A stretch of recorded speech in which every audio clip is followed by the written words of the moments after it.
Hello friends কি খবৰ মই আয়ুষ আপোনালোকে চাই আছে এমএলডি ক্ৰিয়েচন ৰেঙনি চেনেলত সম্প্ৰচাৰিত হৈ থকা ছবিমান ধাৰাবাহিকখনৰ আজিৰ খণ্ডটো চাবলৈ বহুত বেছি ইন্টাৰেষ্টিং হ'ব কিয়নো যোৱাটো খণ্ডত আৰক্ষীৰ মাখীমাক অনিৰুদ্ধৰ ওচৰলৈ আহিছিল আৰু কাইলৈ যে কোৰ্টৰ শুনানি আছে সেই কথাটো কৈছিল আৰু তেতিয়া অনিৰুদ্ধই মাখীমাকক সুধিছিল যে আপোনাৰ স্বামী সঁচাকৈ হত্যাকাৰী নে বুলি সুধিছিল আৰু তেতিয়া সেইটো মই নাজানো বুলি কোৱা দেখিবলৈ পাইছিল আৰু আজিৰ খণ্ডটোত পুলিচ আজি অনিৰুদ্ধৰ ঘৰলৈ আহিব আৰু আৰক্ষীৰ দেউতাকক যে পত্নী হত্যা গোচৰৰ পৰা মুক্তি কৰি দিছে সেই কথাটো ক'ব আৰু অলপ পিছত আৰক্ষীৰ দেউতাক আহি পাব গতিকে আপোনালোকে আৰক্ষীক উলিয়াই থবলৈ অনিৰুদ্ধৰ মাকক কোৱা দেখিবলৈ পাব এতিয়া বাৰু অনিৰুদ্ধৰ মাকে আৰক্ষীক নিবলৈ দিবনে দেখিবলৈ পাব আজিৰ খণ্ডটোত ইফালে আকৌ আৰক্ষীয়ে আইতাকৰ ওচৰত চিপছ খাবলৈ আহিব আৰু ৰিমলি আজি মাকৰ ওচৰত আহিব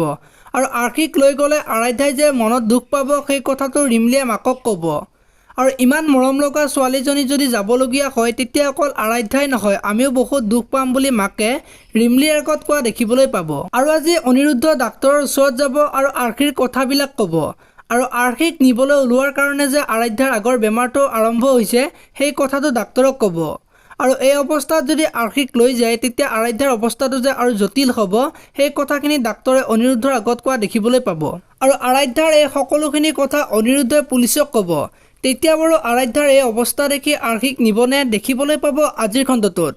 আপোনালোকে ছবিমান ধাৰাবাহিকখন চাই কেনেকুৱা পায় কমেণ্ট কৰি জনাব যদি আপোনালোকে এতিয়ালৈকে ভিডিঅ'টো লাইক কৰা নাই লাইক এটা কৰি দিব আৰু যদি চেনেলটো প্ৰথমবাৰৰ বাবে চাই আছে তেনেহ'লে চেনেলটো ছাবস্ক্ৰাইব কৰি বেল আইকনটো প্ৰেছ কৰি দিব ধন্যবাদ।